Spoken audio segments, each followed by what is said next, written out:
Hola, I'm Claudia Romo Edelman. And I'm Cynthia Kleinbaum Milner. And this is a podcast, A LA LATINA. The playbook to succeed being your authentic self. Today, Citlalli Rojas. Citlalli is a managing partner at New York Life and the Inland Empire GO California. She is on the executive board of Greater Riverside Chamber of Commerce, and she's on the board of Riverside Community Hospital. And here are the 3 key takeaways of this podcast. Number 1, choose the life you want to live. Design it, plan it, and go for it. Number 2, like Ted Lasso says, be a goldfish. Forget everything that is not important. Let go of the things that don't serve you in your life. And number 3, if your mom had an impact in your life, call her and tell her that today. She told us that while she was preparing for this interview, she realized how much of an impact her mom had in her life and her career, and the fact that she never told her. And all of that and more here at A LA LATINA. Stick around.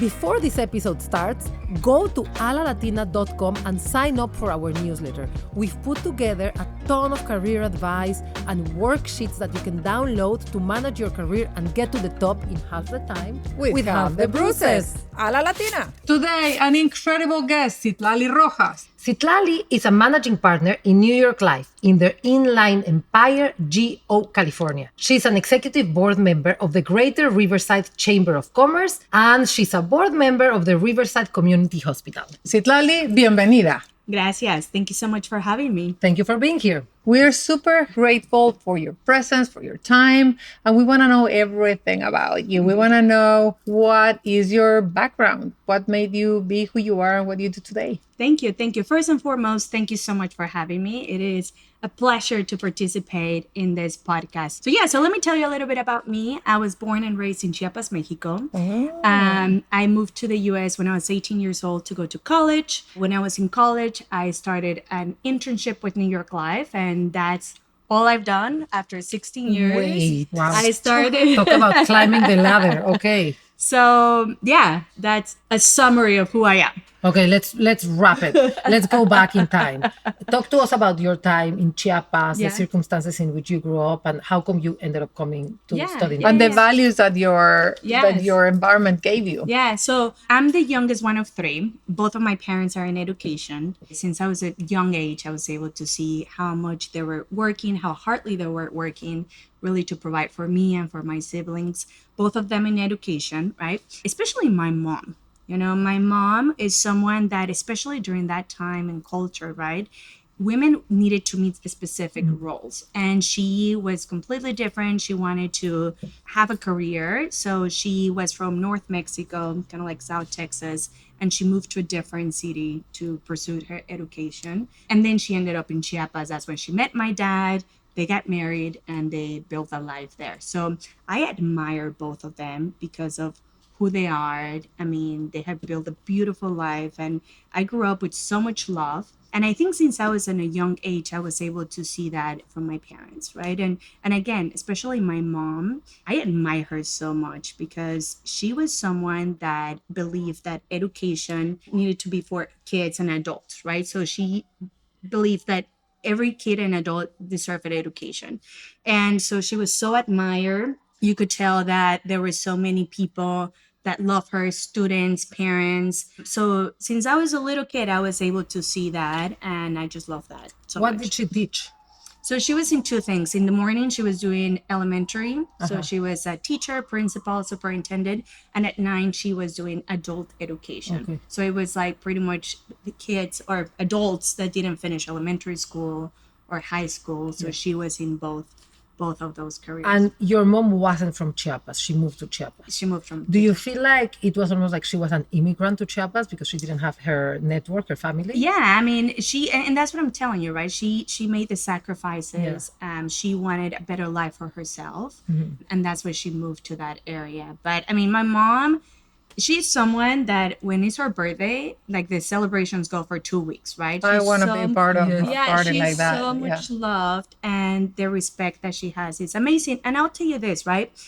As I'm growing, as I'm getting older, and especially when I became a mom, that level of admiration for my mom just got amplified, right? The way I'm speaking about my mom right now is very different than the way I was speaking about my mom when I was 16 or 18 years old, right? I mean, for years, I even complained to her, like, hey, you were not at my recitals, right? You were not at certain events in my life. But now that I'm a mom, I'm like, oh my gosh, working mom. Now I understand. Yeah. And especially, I mean, that was like 30 plus years ago. It was very different. Yeah. Very different. So Nina Vaca, I keep quoting Nina Vaca saying, every year that passes by, my mom looks wiser to me or becomes wiser to me. it is so true. Yeah, yeah. And I'll tell you this, as I was getting ready for this podcast, I couldn't stop thinking of my mom. And then I thought, have I ever told my mom how much I admire her? Like, Have I you? don't know. I don't know if I had. So I call her, but Sure. I call her. I call her at that moment. And I said, Mom, I just wanted you to know, I don't know if I've ever shared this with you, but I just want you to know that I admire you so much, right? For everything you have done, for the life you built, with all the limitations that you had. You did such an amazing career. And I'm part of that, right? Because I was able to see it when I was a young kid. And so my life has been easier because of her. Yeah. So I called her. You could see her voice broke. And Like ours, like we're yeah, no, I'm like, when is my daughter gonna call me? Tell me that. and her response was, I admire you even more, right? So I think it's amazing. So if you have your mom, tell them, love them, admire them, because I think it's so important. And again, I don't think I was able to see that until I became a mom. Like, I swear, as soon as my daughter was born, she's 5, I have 2, 5 and 2, I was like, how did my mom do it? Right? I'm like, it's just amazing. I want to unpack so many things here. I want to go back to, okay, so you were in Chiapas, your parents were teachers, and so how did you end up in the US and so on? But I went to a book party hosted by Mike Bloomberg to the new book of Dina Powell and Dave McCormick. They both did this book, Who Believed in You, that pretty much is a tribute to one person that believed in you.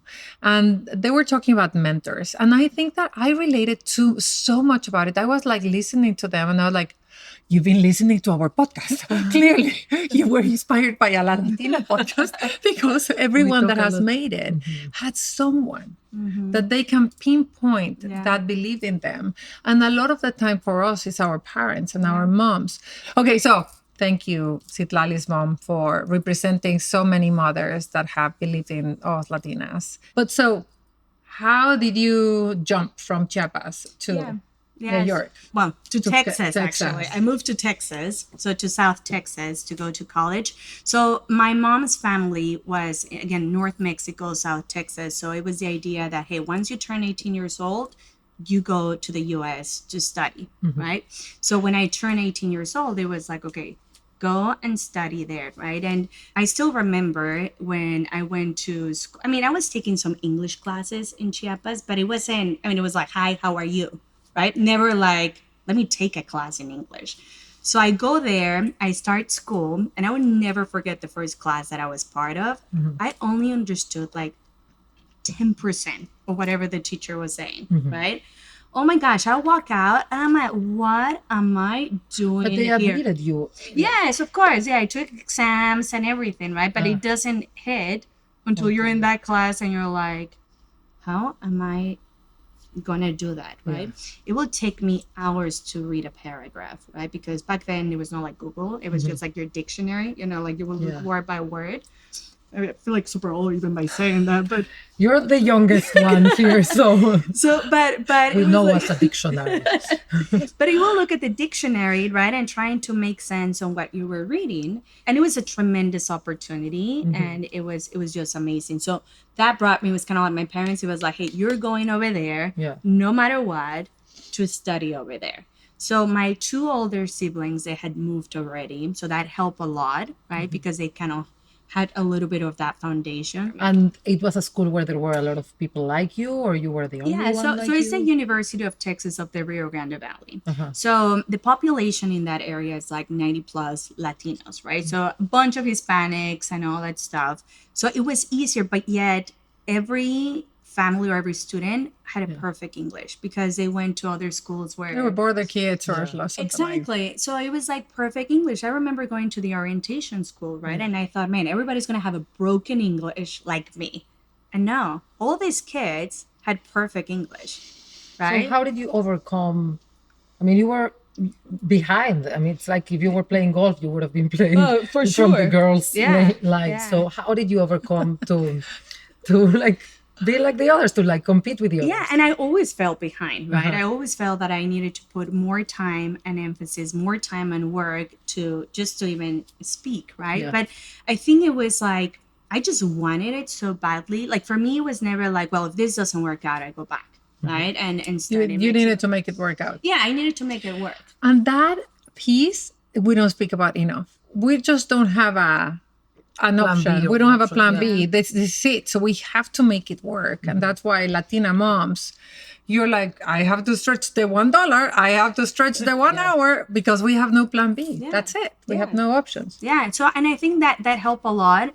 How my English got better. My sister always told me this, right? Citlalli, the more you're going to listen, your ear is going to get used to that. And then you're going to practice and all that stuff, right? And I will pay always attention.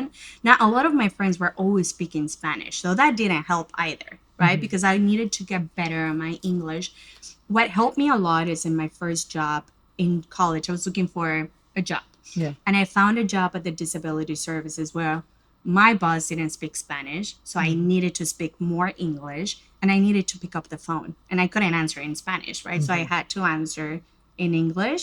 And that was like extremely helpful. Okay, so well, congratulations for getting into an American school without speaking English, and then getting a job on the phone without I speaking mean, English. I spoke English, but it was I mean, broken English. But okay, right? so I mean, like from internship to still Yes, here, yes. the one piece, let alone changes in Gen Z and alpha behavior and so on. But the statistic that I want every company to remember is that Latinos stay in their first job 41 to 45 months longer than other groups. So we come to a first job, and the likelihood is that you meet someone like Citlalli that is rocking it and is like such a senior leader in your like. How was that piece? Like you're coming in and you're like, I'm gonna make it here.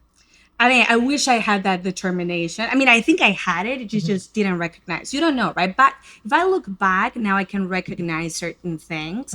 But I'll tell you this before I go into that, when I started working at the disability services, like you find that first job and you never think that that's going to make a completely change in your life or it's going to help you reshape your life.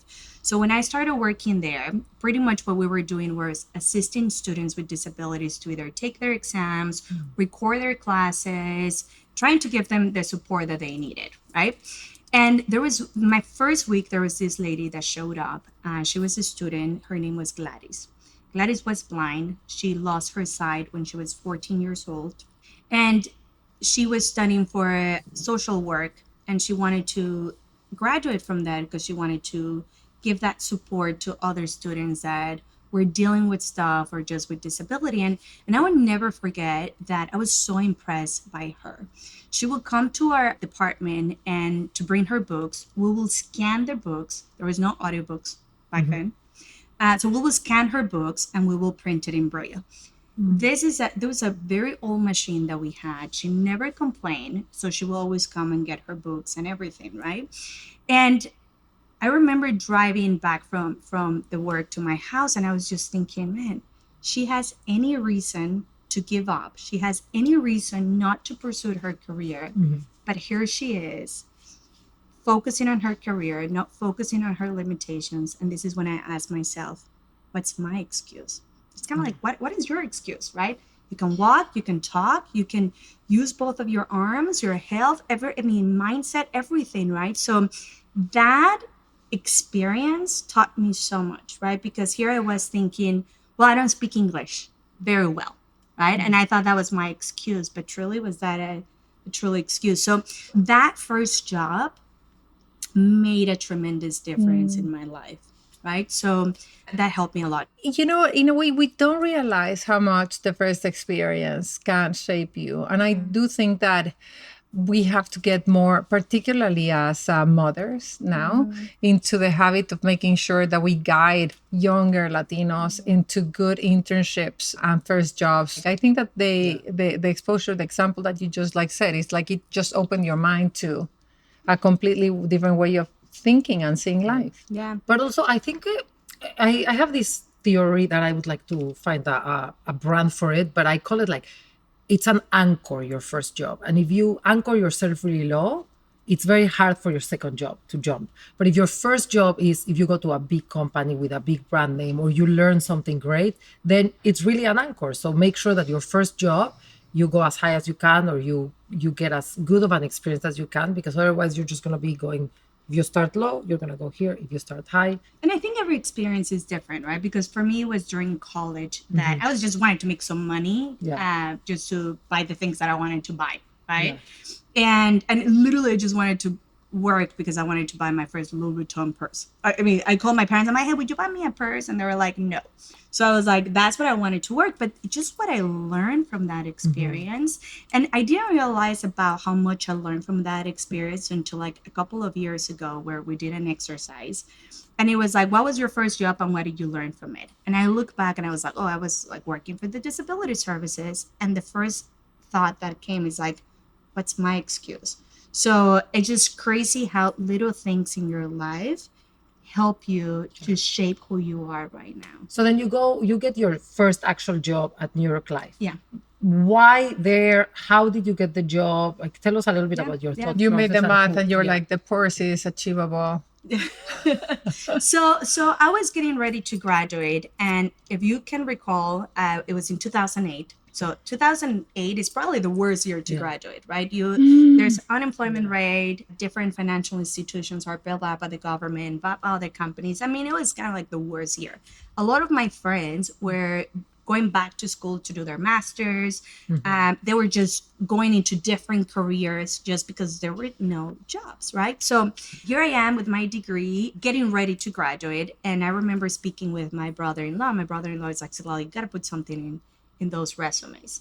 So he recommended me to do two things. One was make sure that there's an exchange program. I mean, if you have the opportunity to go somewhere, do that. And number two, make sure that there's an internship in that one, right? So I went and looked for an exchange program.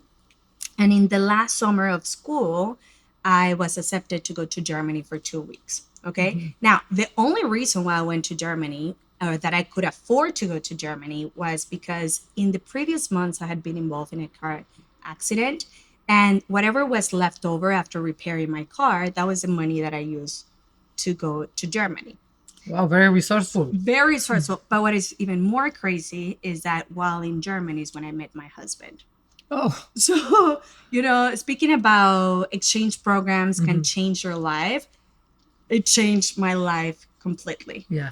There was like German students hosting American students, and you will leave with them for those 2 weeks just so you can have the experience of a German student. and you're like, Mom, guess what happened? Yeah, no, you can only imagine. My mom was like, there's no way, right? So Jacob was a German student hosting American students. So the first dinner that we go is a welcome dinner. And I just saw him right in front of me, and I just like this guy. And with the still broken English, right? I was like, I meant to say like, hey, Jacob, me caes bien, like you're cool. Instead, I was like, Jacob, I like you. So he blushed, and well, the rest is history, right? So No we wonder. connected so well. So that was extremely helpful because it allowed me to look outside, right? And again, I was coming from a different country already, but going to like Europe and seeing how other people are, it was just like an eye opener, right? And this is when you realize that there's so many opportunities out there, right? So I come back from the exchange program, and then is when I'm like, okay, now I need to find With a an German internship. attached in there. Yeah, long distance relationship for 2 years. But anyway, that's for another podcast that we can talk about. And then I come back and I look for an internship. I'm still in college. Okay. I'm still in college, 3 years in college. My graduation is in December 2008. I'm coming back June. Okay. So I went to career services with my college, and I was like, yeah, I really need to put an internship. What do you want to do? I'm like, I love finance. It's my major is in finance, and I want something that is related to, you know, finances, right? So they introduced me to a partner with New York Life, and she gave me the opportunity to start as a college intern So while you were studying, not while like I a was summer. Okay. In while the I was last semester. in my last semester. So in my last semester, I got all my licensing and everything. So the month I graduated from college, which was in that December, Yeah. that's when I started full time with New York Life. That sounds like you are leaving some details out, because I hear a lot about kids that are in college and they're like, how do I get an internship? And I usually tell them there must be somebody in your college that you can go talk to. So okay, go to the university. They usually have College college, advisors. yeah. Career But then advisors. why did they put you in touch with this person? Why do you think this person said, I'm going to take a chance on you? Like, what did they see in your... One thing is that I think that's one of my skills is that I'm a very curious person, right? So I'm always asking questions, right? If I like something from here, I'm going to be like, so tell me, where did you get it, right? Or where is it? Or how is it? And all that stuff. So with friends, I was like, hey, how can I find an internship, right? Because I mean, how? And they were like, go to career services, or here I am going to career services, right? I'm like, hey, I'm looking for an internship. And then, I mean, they help you. They do a great job in different universities to really prep you for that. And I think it is a resource that every student that is in college needs to take advantage of. So he literally interviewed me. He says, this is what you want to do? Yes. So I went to an interview. But here's the funny thing, right? I go to the interview. Lel, she's the one who gave me the opportunity, and I'll be forever grateful for her because she saw something in me that probably I didn't even see. I mean, I was 21 years old, right? And I went into the interview and I was like, Lel, I don't want to be in sales. I just want you to know that, right? Like, I'm here, I want to do finances, but I don't want to be in sales, right? I mean, little did I know that everybody's in sales in one way or other, you know? So she explained me the career opportunity, and I just, everything I listened and heard about New York Live, it was just amazing, to the point that I'm walking out of the first interview and I call my dad. And I was like, Dad, do you have life insurance? I mean, because really, like, have we ever talked about life insurance? Have we ever talked about, like, if something happens to you, that my mom and we're going to be okay? I mean, and he explained everything he had, retirements, pensions, and all that stuff, but never that. And it's what made me realize that there were so many opportunities that were there that I wanted to be part of. And New York Life had the training program, which it was extremely important for me because I was new in the country. I knew 3 years, 3.5 years. I didn't know about 401ks, IRAs, retirements, and all that stuff. So I needed to be with a company that was going to give me the training program. And more importantly, during that period of time, that was going to have the financial strength.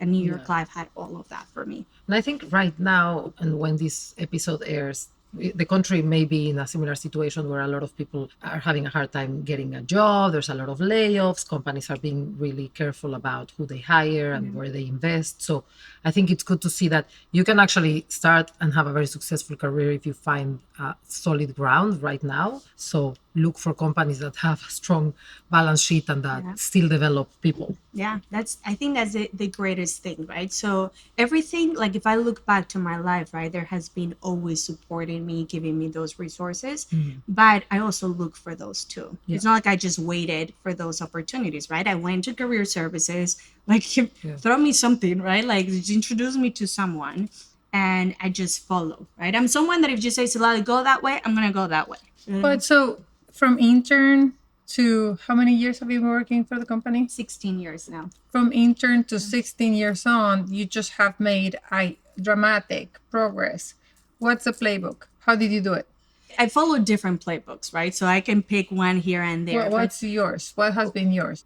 I'm always like when I take advantage of the opportunity, right? So let me just tell you how I grew, and then I'll go back to what are some of the things that I use on that part, right? So I became a full-time agent. So you get your registrations, you're helping your clients with their financial planning, right? Whether it's insurance, retirement plan, college education, and all that stuff. So I needed to build my own practice. So I developed so many skills in my first 6 months within New York Life. That You're developing your own practice, meaning you have your own clients and looking for your own clients, finding your own clients, right? So networking events, I mean, starting to do networking events. I didn't know how to do that. I still remember the first time I went to a luncheon. It was a women's organization. I just went, sat down on the table, and I didn't move until I was like, cannot wait for the lunch to be over so I can get out of here. right? Because I'm like, oh my God, or I was like, I know I'm going to a networking event, but I don't want to bother them.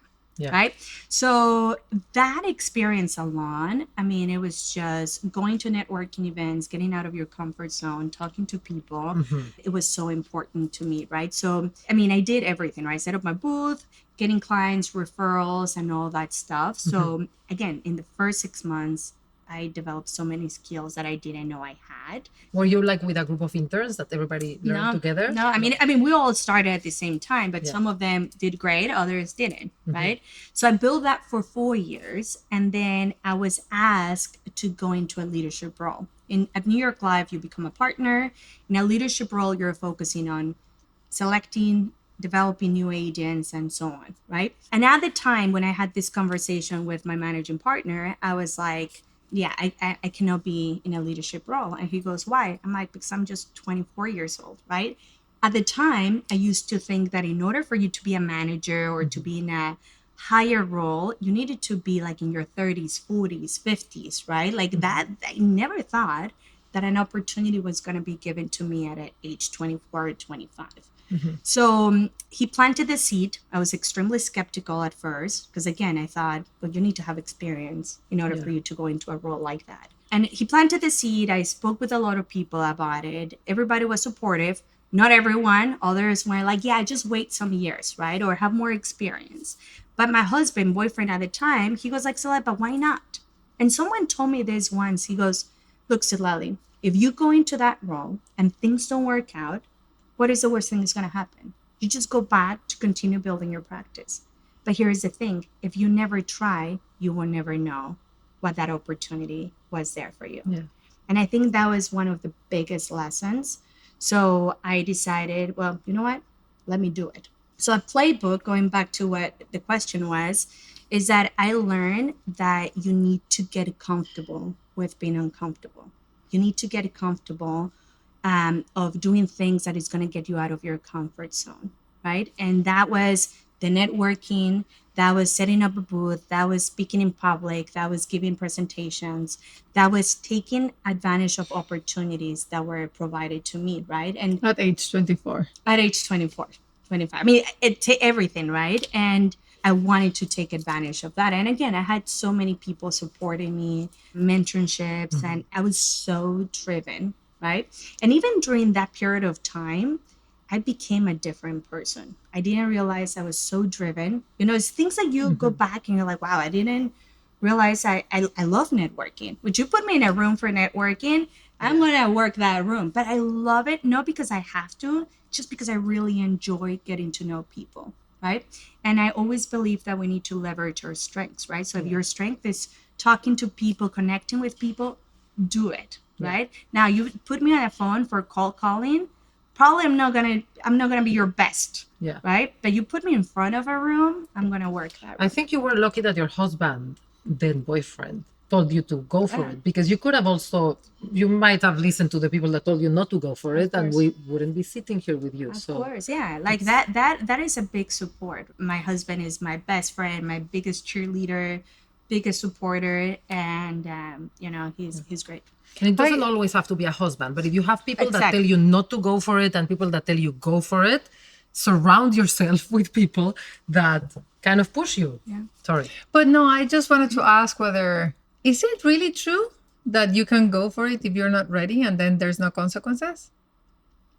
Because I think that sometimes you go for things and then you don't manage and you're not skilled enough and then you're out. Maybe in your case, you could go back to your clients, but most of the times I've seen it's like people that don't perform, they don't go backwards, they just go outwards. Like they just go bye-bye.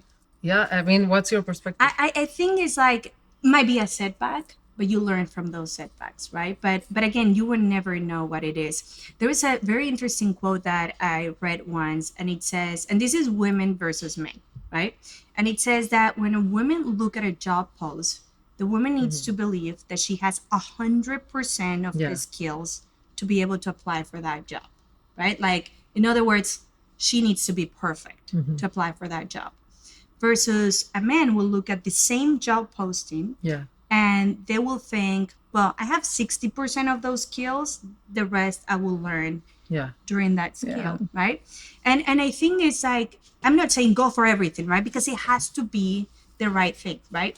The biggest playbook, I have two, like the get comfortable being uncomfortable, and the second one that is extremely important, because get comfortable being comfortable, you can use it every day, all day, wherever you are, just use it.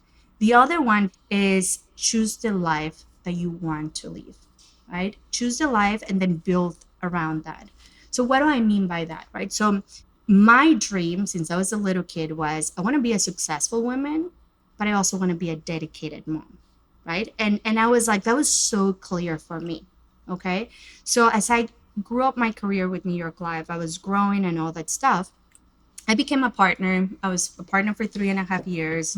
Then I got promoted to senior partner and immediately got promoted to be a managing partner. And this is when we moved from South Texas to Southern California to lead the operations of New York Life of that region. And while I'm there, right, I was like, well, eventually we're going to start a family. How is that going to look like? And I was getting ready, right? Every working mom, I was asking, how is daycare, right? Or how do you do this? Or I was getting myself ready for those type of things, right? So the life that I have is like, it's I'm being choosing and I've been making certain decisions so I can fulfill that vision, if that makes Yeah. sense. I like how it sounds. You said it in the beginning that you were very curious, but you've mentioned many times that you were talking to people that had lived the experience. So you could decide, is it the time to move? Is it the time to get promoted?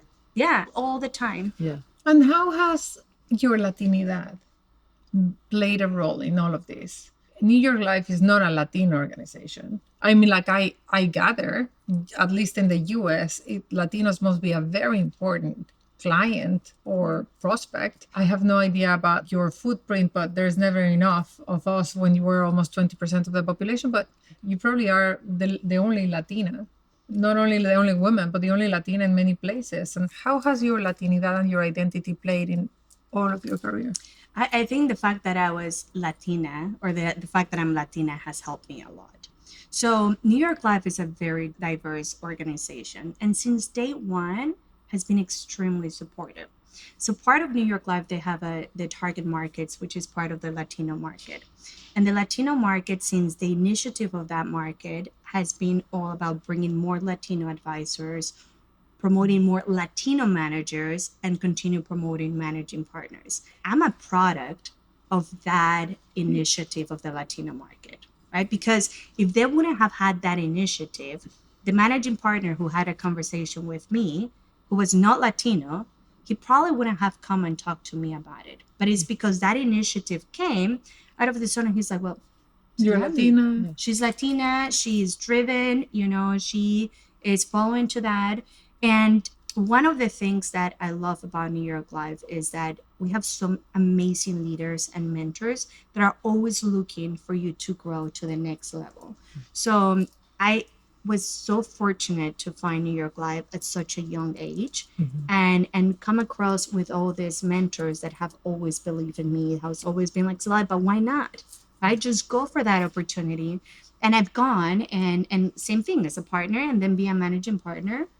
And one thing is, I have a funny story, and that's what was my drive to of become a managing partner, is that I go into a conference. I'm a partner already. It's my first 2 weeks as a partner.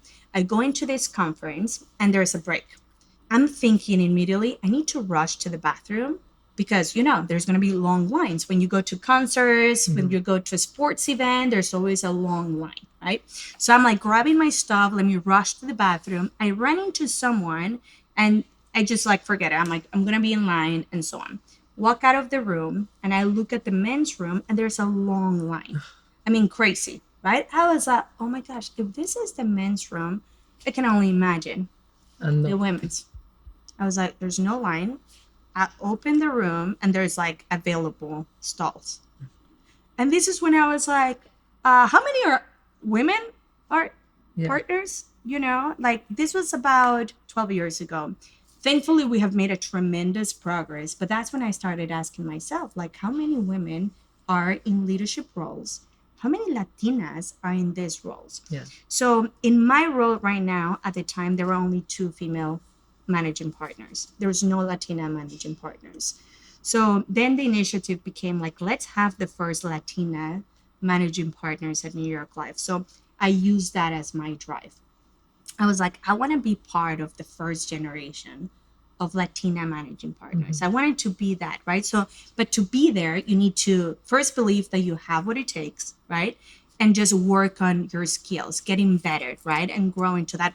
At the time, I was not ready to be one, but I put in my head that I was going to get myself ready. So, whenever the opportunity will become, I was going to be able to go there. This is very silly, but just for my understanding and our Yeah. audience, you mentioned different levels, but they all sound very senior to me. What's the difference between partner and managing partner? And I don't know what other levels Yeah, you no, said. absolutely. So the partner is the first managerial role at New York Life, where you focus on selecting, developing new agents, and so on. And you okay? don't have client You relationship don't have responsibilities you anymore? help your advisors with their clients, but you're not in sales directly with clients at this point, right? Okay. So your role changes more into like a coach, right? Okay. So when you're an advisor agent, you're the player. When you go into a partner, you're like the coach, supporting them, helping them, providing the resources so they can launch their careers.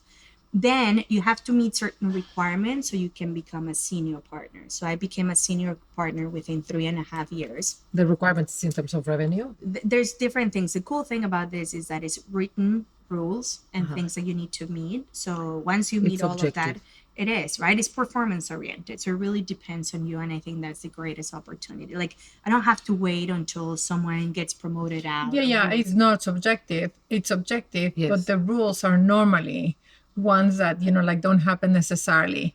Only they're like probably people go and play golf and they have different networks, things that we have heard from Latinas that we don't necessarily have the access of, and so on. I mean, it is based on your unit, right? So it really based on like the people that you bring on board, how you coach them, giving them the resources. All of that is there, right? So that's what I love about that. That really depends on you. I mean, it's performance, but I think both things are true, no? Because for you to be able to grow your business and for your team to grow their business, they need to have access to new clients, and that's Right. where the networking. And really, depending on who you bring on board, they'll have access to certain networks, right? Yeah. So that's the partner role, and then again, you become a senior partner, and then for managing partner, there's also certain requirements. But now, as a managing partner, now you leading the operations of an office. So at New York Life, they have about 114 offices nationwide. There's always one managing partner in each office. So at the time, there was no Latina managing partners out of 114, right? So that was my drive to really become one of many, right? So I could be a Latina managing. So you start in a role that if you're a good salesperson, you can succeed. Then you need to become a coach. But how did you learn to be a good coach for your team? Are there resources in the company? Yeah, so I mean, you can imagine, right? So I became a partner when I'm 25. So I started reading a lot of books, learning more about that, because there are certain things that you just don't know because you don't have the experience. New York Life has also the training on how to coach managers, leaders within the organization. So there's a lot of support there, but a lot comes from you learning on your own. Yeah. So books were extremely important. Talking to people, asking questions like, hey, how do you handle this situation? Where are you? What are your target markets and things like that? How many people started with you in your class? Oh, I don't remember. A lot. Yeah. So what would you say do you attribute to the fact that like maybe 1%, less than 1, much less than 1% got to where you are? Yeah, I just never gave up. There was not a plan B, right? It's like I need to make it work, right? I really love what I do, right? And I had the support of a Fortune 500 company like New York Life, a company that has been around for 180 years. I love the mentors, and I feel extremely lucky that I was able to find an organization at such an early Mhm. age of my life that really covers everything that I want, right? The opportunities to grow not only professionally but personally.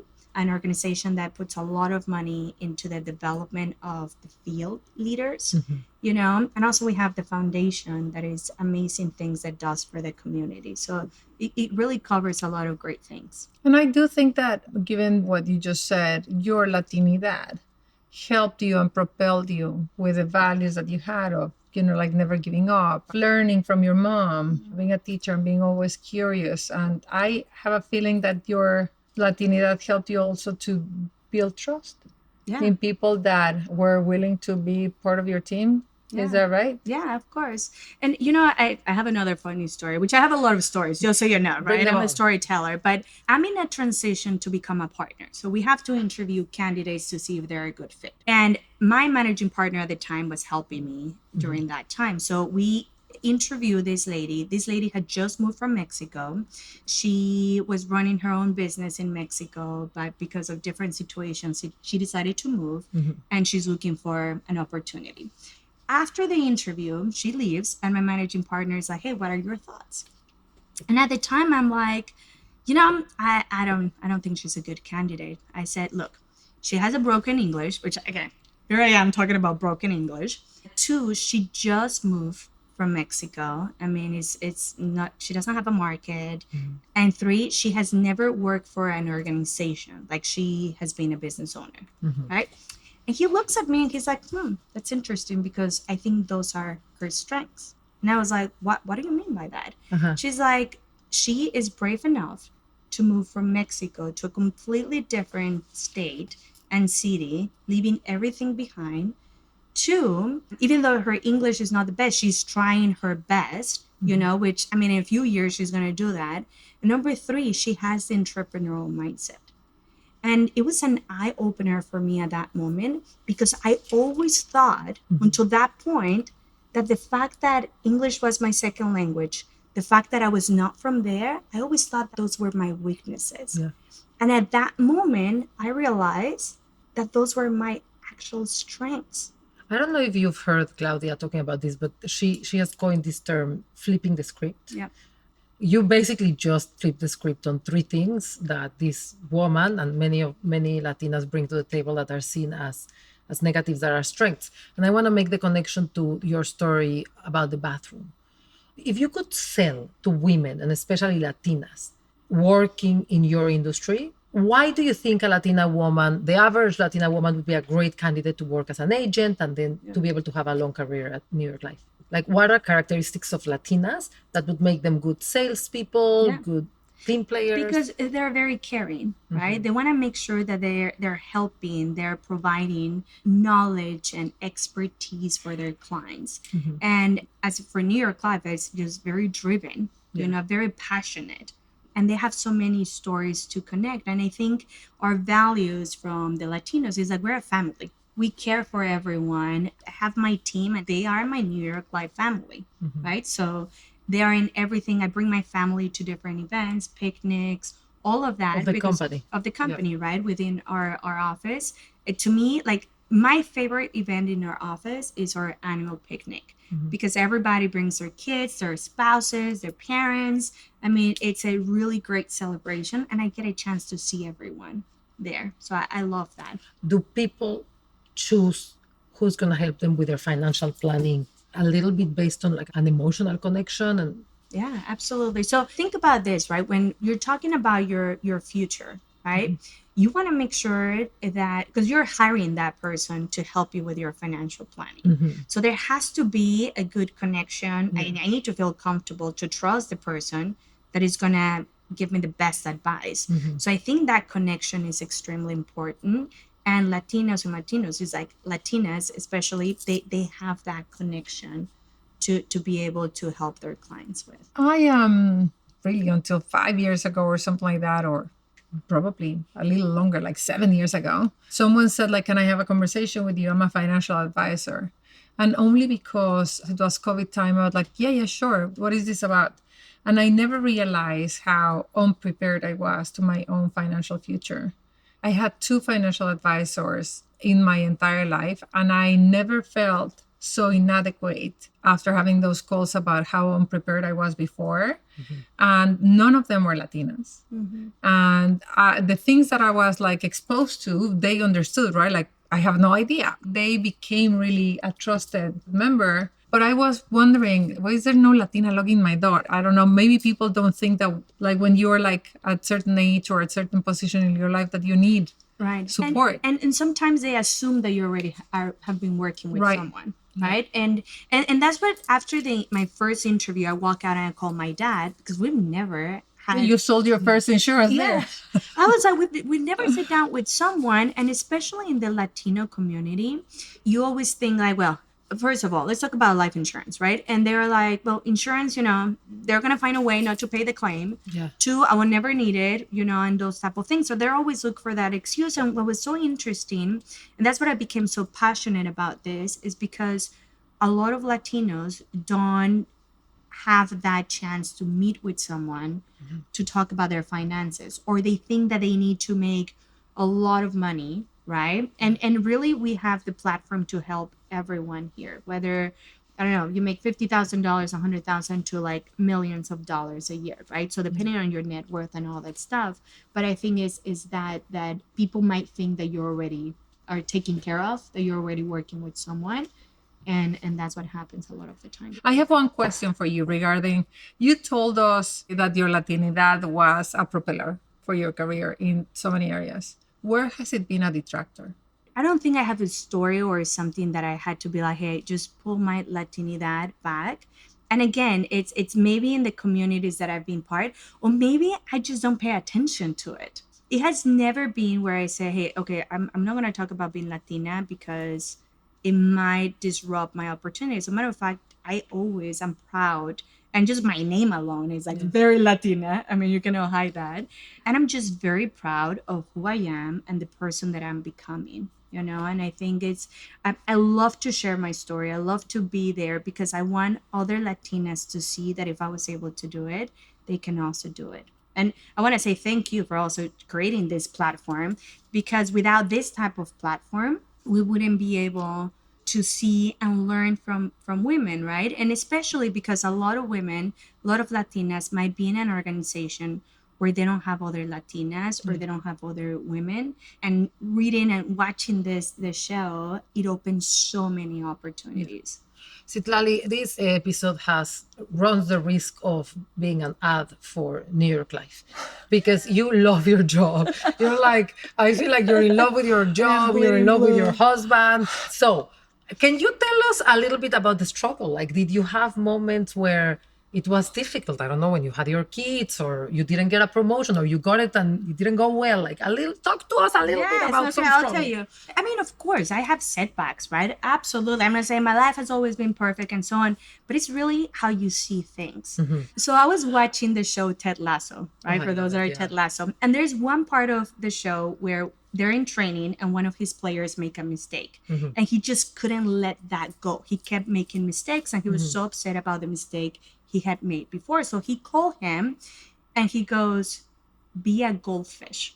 Yes. Do you remember that? Yes. And I just listened to that and I was like, I'm a goldfish. You are? Right? I'm totally a goldfish.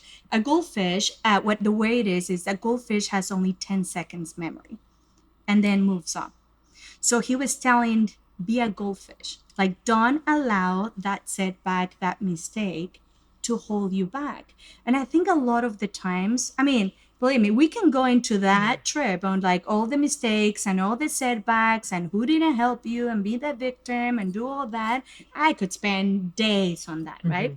But I think, again, as a goldfish, like I make mistakes, I have setbacks, but I always use those setbacks to learn from them, right? So of course, I mean, I'm not a perfect person. I'm not trying to be the perfect person. I'm just trying to be the best at getting better. I think every time there's a setback, there's a lesson to learn from it, right? I'll give you an example, right? So when I became a mom, my level of empathy grew so much, right? I mean, the level of respect for working moms was just, I mean, I was like, how are they doing it? And I think I became a better leader just because of that, because I was able to learn. And then I look back before that and I was like, I probably could have coached someone that had little kids better if I would have known what I know now. I feel the same way, and I don't think we talk about it enough. It doesn't have to be with Latinidad, but just with being a mom, how being a mom makes us better managers, better leaders. So let's lean on that. That's flipping the script for women. Last Yeah. question, and you cannot answer.